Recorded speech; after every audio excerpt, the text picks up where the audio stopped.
Okay, तो next part जो है वो हमारा क्या है, हमने स्क्रीनिंग जो है वो कर ली कैटेगोरियल डाटा की। अब हमने उस कैटेगोरियल डाटा की क्लीनिंग करनी है।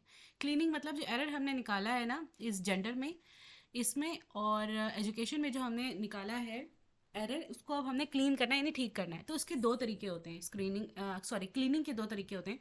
क्लीनिंग के दो तरीके होते हैं कि हमने एक तो पहले डाटा में जाना है, डाटा में जाके सॉर्ट केसेस पे क्लिक करना है, और आपका जिस चीज़ में इशू था, जिस वेरिएबल में इशू था ना, आप उस पर डबल क्लिक करके इधर ले आओ और डिसेंडिंग पे क्लिक कर दो। अभी डिसेंडिंग पे क्लिक करने का मतलब मैं आपको बताती हूँ क्या है। आप असेंडिंग में भी कर सकते हो, लेकिन डिसेंडिंग करना ज़्यादा इजी क्यों है। इसको आप मिनिमाइज़ कर दें।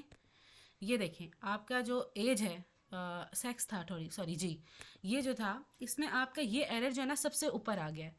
ठीक है, मतलब ये आप कोई भी एरर, आपकी जो मिस्टेक होगी ना, आप इस तरीके से आप उसको डिसेंडिंग करके सबसे ऊपर लेके आ सकते हैं। लेकिन अगर आपने असेंडिंग करनी थी तो फिर आपको यहाँ से पूरा नीचे लेके जाना पड़ता, एंड पे होता वो। तो बजाय इसके आप डिसेंडिंग कर दो, आपको ऊपर ही मिल जाएगा। फिर आपने सिंपल इस पर डबल क्लिक करके इसको आप मोस्ट रिपीटिंग वैल्यू को डाल दो।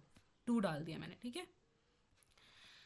अच्छा, और दूसरा जो तरीका होता है आपका, एक तो ये था ना डाटा पे आप जाके सॉर्ट केसेस किया। दूसरा तरीका आपका क्लीन करने का होता है कि आप सिंपल उस वेरिएबल पे पूरे पे क्लिक करो, जैसे एजुकेशन है, इस पे क्लिक करके आप इस फाइंड के ऑप्शन में जाओ।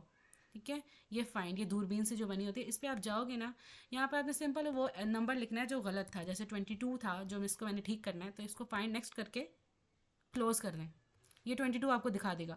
वहाँ पर हमने दूसरे वाले में हमने सॉर्ट केसेस में डिसेंडिंग क्लिक किया था, तो वो खुद ब खुद ऑटोमेटिकली ऊपर आ गया था ना।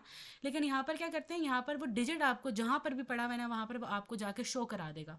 ठीक है, और आप वहीं पर सिंपल वही तरीका है, डबल क्लिक करें और मोस्ट रिपीटिंग। अब पता नहीं है मुझे क्या है, मैं आपको तो सिर्फ बता रही हूँ, प्रैक्टिस करा रही हूँ। तो यहाँ पर आप चलो 6 लिख देते हैं। ठीक है, ये आपका हो गया है, क्लीनिंग हो गई है कैटेगोरियल डाटा की। ठीक है, अब आगे मैं आपको बताऊंगी नेक्स्ट पार्ट में कि हमने screening and cleaning continuous data की कैसे करनी है। वो भी सिंपल ऐसे ही है, बिल्कुल सेम टू सेम ऐसे ही है, उसकी क्लीनिंग भी सेम ऐसी ही है, बस ये ज़रा सा डिफरेंस है उसमें। तो मैं आपको बताती हूँ नेक्स्ट पार्ट में।